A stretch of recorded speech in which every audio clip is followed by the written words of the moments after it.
Hi, I'm Wendell Steinhauer, President of the New Jersey Education Association. NJEA is committed to celebrating excellence in education. That's why we're proud to support Teacher Appreciation Week, a special series produced by the Caucus Educational Corporation celebrating New Jersey's talented and dedicated teachers. Funding for this edition of One-on-One with Steve Adubato has been provided by the New Jersey Education Association, Wells Fargo, NJIT, New Jersey Institute of Technology, PSE&G, committed to improving New Jersey's economy and strengthening its communities, Virtua, MagnaCare, and by Cohn Resnick, Accounting, Tax, and Advisory, where forward thinking creates results. This is One-on-One. I'm an equal American just like you are. The jobs of tomorrow are not the jobs of yesterday. Look at this. You got this? Here it is, man. Look at that. Life without dance is boring. When you first heard that they were doing Charlie Rosende King, didn't you go, what? Do you enjoy talking politics? No. People call me because they feel nobody's paying attention. Our culture, I don't think, has ever been tested the way it's being tested right now. Such a good question. High five. We are pleased to welcome one of the great teachers in the great state of New Jersey, public school teachers, Amy Mintz, who runs something called the Skybox Program at Montgomery High School in Somerset County. Yes. How you doing? I'm fine. How long Thank you have you for been having teaching? me. I've been teaching since 1983.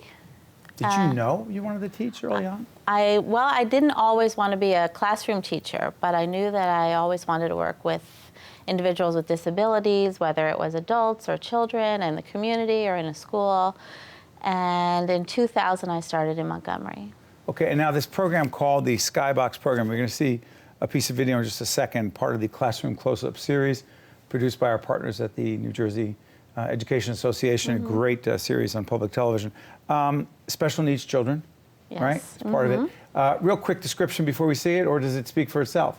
It speaks for itself. We have a large component of the Skybox program at the moment is a work study where as soon as they're a freshman, they get experience in working within the school and then within the board office, which happens to be right across the parking lot, which is very advantageous to us. And then they go out in their sophomore year, junior year, senior year, post-grad years into the community. This is hands-on. Yes, and we have a very welcoming community that has afforded the kids a lot of work study skills and experiences so they can fine-tune where they want to be when they're an adult. And it's called Skybox. It's called the Skybox. And it's a great program. Thank you. And it's part of Classroom Close-Up. And here it is right here.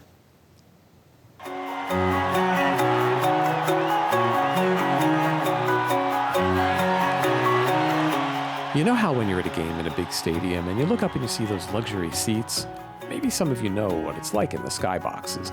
Well, this is the Montgomery High School Skybox, and it's home to the special education program. We call this the Skybox because this room has big windows where you can look at all the trees whenever the leaves turn colors. I've only been to that theater In 2006, 2007, I was teaching at the upper middle school, which is 7th and 8th grade. And what had been happening is that the 7th and 8th graders would graduate up to the high school, and there was no self-contained program at the high school as we had at the lower schools. A group of us got together and put a proposal to the Board of Ed, and the proposal was accepted. Then we developed the Skybox program, which encompasses math, science, English, history, and then we also have a specialized curriculum that we call Transitions and Learning Strategies. Transitioning meaning getting ready to go out into the community on your own, from free time to how you should walk down the hallways at a work site, responding to invitations you might get at a work site for social events, all those kind of things. And then serious things like information for safety, information if they're lost, information if they're filling out an application. We started with the needs of 4 specific students 8 years ago. Those students left 9th grade and went into 10th, and then there were students in 9th grade that subsequent year. So we've grown with the needs of the students. We now have students that are 9th, 10th, 11th, 12th, plus 12th plus. Have a good day at work, everybody. Make sure you use your manners, be courteous. I'll see you later. Bye. Students now have the opportunity to apply all of the skills that we have been working on with them in authentic settings. They are not only expanding future employability skills, but they are improving their social skills, their communication skills, and our goal is when they reach that age that they're leaving us, they're ready for that next step. I see a lot of growth. I see these students growing to be not just involved with their peers, but become integrated and leaders in the school. When you're having a bad day, you go up to the Skybox and things become a lot brighter. And the energy that both the students and especially our teachers bring every single day, and the caring, love, and education that they give them, it motivates me to be a better person.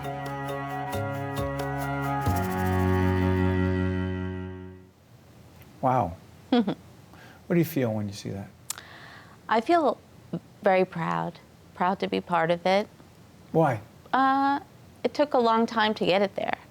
And it's a collaboration between me and, the administrators and the other teachers and the paraprofessionals. And we couldn't do anything without that whole team being together and working as one and solving problems and not always agreeing on everything, but really working through it. And the parents are very supportive, and the kids are wonderful, and even the colleagues just across the high school are wonderful. Amy, who are the kids? Well, we have a wide variety of kids in our program with very unique abilities and personalities. Sorry for interrupting. What do they need? They need people who are invested in getting to know them and appreciating who they are and making sure that, when push comes to shove, they're happy and they're as independent as they can possibly be, and they're contributing to their school community and their home community, and just allowing them to grow and be the best person that they can be. What can they do? They can do everything. Can they? Can they? They definitely can. They, I always talk to people about having the students start at their own starting points. They are very unique, and they can, as long as you are willing to start there with them and grow with them and adapt instruction and adapt resources and adapt materials for their special needs, they can grow as far as you let them. You've seen some students leave and come back. Leave the district? No, you've seen some students grow, get older, and achieve important things. Yes. Make a difference. Yes, definitely. You see them later on? We do try to keep in touch. We figure out, where they are, where they're working. Maybe we'll stop in. If they're working at a restaurant, we'll stop in for a lunch. What's that like for you? It's amazing. Why? It's because it's, you are with a student for so long, they become your friend. And you want to see how well they're doing. So it's impressive to see what they can do with us and what they can what they can achieve without us. I ask virtually every teacher who comes in here, every public school teacher. Not everyone has been teaching or is a veteran the way you are. How many years again? 33. So 33 years. Still have the passion. Real intense? Very intense. No burnout? No burnout. Not anytime soon? No. Sometimes I think maybe I should switch and go down to the little kids and start my way back up again, but really the same passion. The thing that gives you the greatest satisfaction in your work is waking up every day, ready to go to work. I never hesitate to get up in the morning and get there to see the students and just to see what they're going to do that day, what little step they're going to take, what word they might say that they didn't say yesterday, what they might do a little bit more independently than they had done the day before. After 33 years. After 33 years, it's just little baby steps. You chose the right profession, didn't you? I think so. I don't know what else I would be doing. Well, I say this all the time, and hopefully it's never a cliche. On behalf of all of us who are fortunate and blessed to have our children in public schools, thank you and all the public school teachers who do what you do every day for our children. Thank you for having me. Particularly the children who have certain challenging needs. Thank you so much. Amy Mintz, who is a teacher with the Skybox program at Montgomery High School in Somerset County, New Jersey. Thank you. Thank you, Steve. And thanks to our friends at the Classroom Close-Up team at the NJEA. Stay with us. We'll be right back. Thanks. Visit us online at steveadubato.org. Email us at info@caucusnj.org. Find us on Facebook at facebook.com/SteveAdubato, and follow us on Twitter at Steve Adubato. At the New Jersey Education Association 2015 convention, you get to talk to some of the most interesting people, and we're about to meet one of them right now. Brigadier General Alberto Rosende is the NJEA Award for Excellence recipient this year, and we are honored to speak to you, General, and I want to thank you first for your service to our country and congratulate you on this award, which means a lot to you, I know. Oh, absolutely. Well, thank you very much for welcoming me here, and I think it's an honor to be here with the NJEA. When I was called about the award, I was kind of flabbergasted because you just go along your life just doing the things that you need to do, take the next hit, move on and move on. So to be recognized by the New Jersey Education Association for excellence in anything, I think is pretty outstanding. And I'm really just pleased and really humbled by this award. People who are recognized because they come from the public schools and they have achieved great things. Talk about your experience in the public schools. Well, I had a great experience in the public school. When I was in elementary school, I came from a Catholic school, but I switched over at about 7th grade. And my transition was pretty smooth. I think that the faculty and the student body was fabulous. You know, as growing up as a young kid, you always have friction somewhere. But by and large, it was a fabulous experience, and it really set the platform for what I've done in the rest of my life. I think fondly back on the school, and this year we had our 35th high school reunion, and I got to see a lot of our old cronies, and they're all wonderful people. Some teachers really made a difference for you? Oh, absolutely, absolutely. I know that particularly, I was the Key Club president my senior year, and so I had a very close relationship. It's a service organization. Correct. It's a service organization, a junior organization of the Kiwanis clubs. And Mr. Basner, who was the sponsor, made a really big difference in my life as we worked through lots of projects. And I learned a lot from his mentorship, as well as our class advisor, Mrs. Soderstrom, as well. I remember those two particularly. And when I was a sophomore, I ran cross country, and Coach Mike Matthews was extremely profound. And just a lot of the small lessons that you learn that you realize stay with you for the rest of your life. Isn't it amazing how you never forget those teachers? Oh, absolutely. You think of them very often. You wonder what they're doing now. And I just heard that Mrs. Soderstrom just retired when I went to the reunion this past summer. And I got to see Coach Mike Matthews. So it's true that they're with you a lot of the time. What did they teach you? I had math with Mrs. Soderstrom. Mr. Basner was history. Coach Matthews was just my cross-country coach. But I know that he taught at Leavitt, and then he moved on to Willingboro after I was gone. But they taught me more than just what you learned in the class. They taught you about hard work. They taught you about being persistent, about having confidence in your own abilities to be able to meet the challenges that you face and be able to overcome them as long as you have the confidence in what you've learned, because you can get over any hurdle. I asked your colleague, your general colleague, who also won this award for excellence, what does this uniform mean to you? Well, this uniform is really the representation of the United States as far as I'm concerned. It really is the red, white, and blue personified. Maybe not to me personally when I wear it, but when I wear it, I'm extremely proud. But as I see other soldiers, as I see other service members, as they walk around, that's what they do. They represent the United States, and they represent what I think is the best of the United States. I'm not going to get political, but I am going to ask you about our veterans. What do they deserve from us? Well, I think that veterans, they join the service wanting to do something that's bigger than themselves. They want to contribute to the United States and the history of the United States and everything. So I think that they do deserve our support as they either make their transition or as they continue on in their service.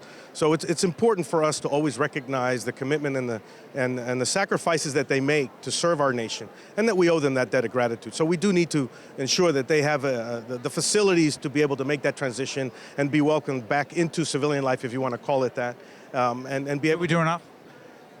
I think that's one of those questions that we can always do more. I think everyone can always do more. So I think I'd rather leave it at that. We can always do more. Yeah, we can do more. But I would ask you this because you know something about leadership. You're pursuing a doctorate in the field of executive leadership. Yes, sir. Where? At George Washington University in Washington, D.C. Why? There's thirst for knowledge, thirst to continue to become more professional, to really understand what you think you know. When you realize you start studying it, you don't know anything about it other than the practice of it. But there's the fundamental and I guess the theoretical background behind it that you want to get an understanding of so that hopefully you can be able to refine your own leadership and then be able to understand how you can influence others and help them and mentor them along to become better leaders and to understand that it's not just about the leader, because without the follower out there, there is no leadership, right? So it takes both parties to move forward. People who followed us on public television, FiOS, are familiar with this question. I spent the last couple of years of my life off the air teaching, coaching in the field of leadership and finishing a book called Lessons in Leadership. And I've asked many of our guests who I think are in a position to respond to these two questions, and I have to do it with you, General. Number one leadership lesson you have learned so far, be it in the military, in life, you take your pick. Number one leadership lesson so far is? It's not about you, it's about them. It's about the people you lead. It's about getting the best out of them. It's about motivating them, understanding what they need to make sure that they're maximizing and optimizing their contribution to the organization. So really, it's focusing on them. So leadership is really looking at them and seeing what gets them to their endpoint, to their goal, to their satisfaction. Number one leadership challenge. I think the number one leadership challenge is recognizing that sometimes people are in the wrong positions, they're in the wrong spot, and trying to help them find the right spot and move them. Making the decision to move someone out of a position, especially if they're in a position of leadership, I think is the most challenging. Because at the end of the day, you don't want to shoot them down. What you want to do is be able to move them somewhere, help them understand and recognize that maybe they don't have the competency levels at that point in time to live to that position or the requirements of that position. And so moving them on while keeping them motivated to continue to move forward is a real challenge. That's not easy. Jim Collins talked about that in his book, Good to Great. Right. You know the book, right? I knew he would know this. He said there's a bus and you're the bus driver, and metaphorically, and you have to move people to the right seats, and sometimes you have to escort them off the bus if they're not the right people. But devil's advocate, I got to pressure on this. What happens if you move them to a different seat because you don't think they're in the right seat? And they don't like you for it. They're angry at you for it. And, you know, it's not comfortable, you say? I'm sorry. That's just the way. Is that leadership? Absolutely. I think that leadership is being able to get through those difficult friction, volatile Confrontations, absolutely. I think to be a strong leader, I don't think that you need to look for confrontation, but you can't be afraid and walk away from confrontation. It's how you approach the situation and how you've studied the situation to be able to approach it in the right manner that's the most important part. Well said, General. Thank you for, being here, being recognized by the NJEA, but most importantly, for your service to our country. Thank you, General. Absolutely. It's my pleasure. Thank you very much, Steve. Really appreciate it. Visit us online at steveadubato.org. Email us at info@caucusnj.org. Find us on Facebook at facebook.com/SteveAdubato, and follow us on Twitter at Steve Adubato. Hi, I'm Steve Adubato. This is part of our series we do in cooperation with the New Jersey Education Association. They do a series called Classroom Close-Up on the great public television station in New Jersey, NJTV, and we are proud to introduce as part of that series Jacqueline McAlister. Since 1999, she's been a teacher. Right now, she's teaching at Fernwood Middle School, right outside, about 10 miles outside of Atlantic City. How are you doing? I'm doing well, thank you. You love being a teacher? I do. I love it more than anything. Well, you do something really interesting down there. You started something called the Invictus Club in August of 2014, which is? It's a club that's aimed at mentoring girls that are in 8th grade, because I'm an 8th grade school teacher. And the idea is to reach out to the kids and create, emotional support that they need in addition to their, educational support. And Invictus comes from the Ernest Henley poem, the William Ernest Henley poem, Invictus, meaning inconquerable. That's true. That's and that correct. poem means a lot to you, doesn't it? It does, because, every teacher goes through the same thing and asks themselves the same questions of, what exactly do I have to offer the kids? And some people are content experts and some people are experts at discipline.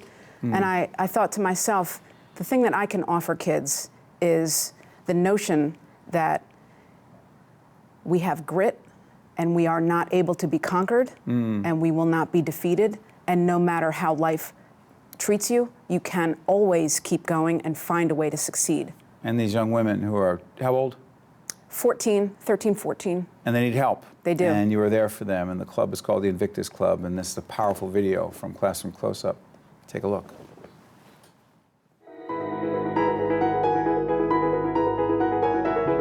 Your structure has to be 6 inches tall. It has to support the ping pong ball, okay? That's gonna be your goal, somehow. This is achievable, you can do this. The name of the club is the Invictus Club, and I used that title for the club because I love the poem. The poem is called Invictus, and that is a Latin word that means unconquerable. It matters not how straight the gate, how charged with punishment the scroll. I'm the master of my fate, I'm the captain of my soul. You are in charge because you are the master of your own fate and you are the captain of your soul. So when something awful is going on in your life, you think, what do I have to rely on? I have me. I am Invictus. The words of the poem speak to some people, and I know it spoke to me because I have thought to myself many times, I am unconquerable. Just like the kids I work with, I am not able to be defeated. Today we're gonna focus on something that's a little bit different. It's sort of like a compilation of all character qualities pushed into one. So I'm gonna do an exercise with you, but I'm gonna have 2 kids go to the board. You are going to slowly drive yourselves across the country. Start your car trip, stop, put an X. Hit a Orlando. Everything Amy had with her got stolen. Just keep driving. You just keep driving. Yeah, you're right. Okay, keep on your way.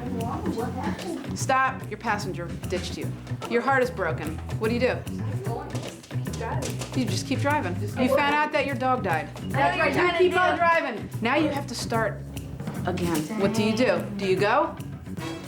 Yeah. Of course you go. What did you notice that every single kid said all along the journey? They kept going. They kept saying, I don't know, I'm just gonna keep going. I'm gonna teach you a word today that you might not know. It's a very important word, and I'm gonna teach it to you because you all have it. Not everybody has it, but you have it. How do you pronounce this? Grit. You have a lot of grit. You display that to me every day because part of your journeys are extraordinarily difficult. Here I have more opportunities, and for that I needed to speak English, and We have to find ways to reach every kid, not some of the kids. We have to reach every single kid because they can all learn and they can all be productive. So I think to myself, what can we as educators do to reach every kid? I don't really know, but I'm not willing to not try to figure it out. It doesn't take anything other than a group of kids, and they will lead the way. Those are beautiful kids. I love them. Why? They represent every student I've ever taught. The ones who meet with success, the ones who don't.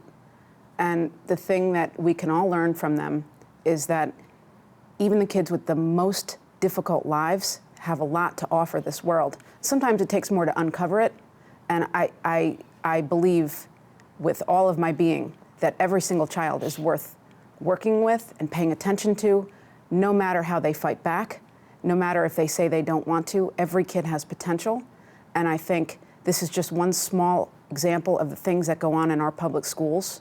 And I work with so many people that make every human possible effort to get to the kids, and this is just one more way to get to them and help them. You saw that video from Classroom Close-Up for the first time. That's right. That is the first time I've seen it, and it's beautiful. And it encourages me because I want everyone to see the strength that these kids have. What are they facing? Describe. Broken homes, foster care, evictions from homes. A lot of the kids tell stories about coming to our country as recently as a year ago, 2 years ago, not speaking English, learning to speak English, struggling. Their stories are heart-wrenching and hard to tell. We are fortunate. I mean, I grew up in a fortunate home full of love, and I have children of my own, and I see how hard it is to get them ready for school every day. And I watch these kids come off the bus, and I think to myself, how do they even keep showing up? They don't have the things that my children might have, or the things I had. But I believe very strongly in equity for all of our children, not just equality.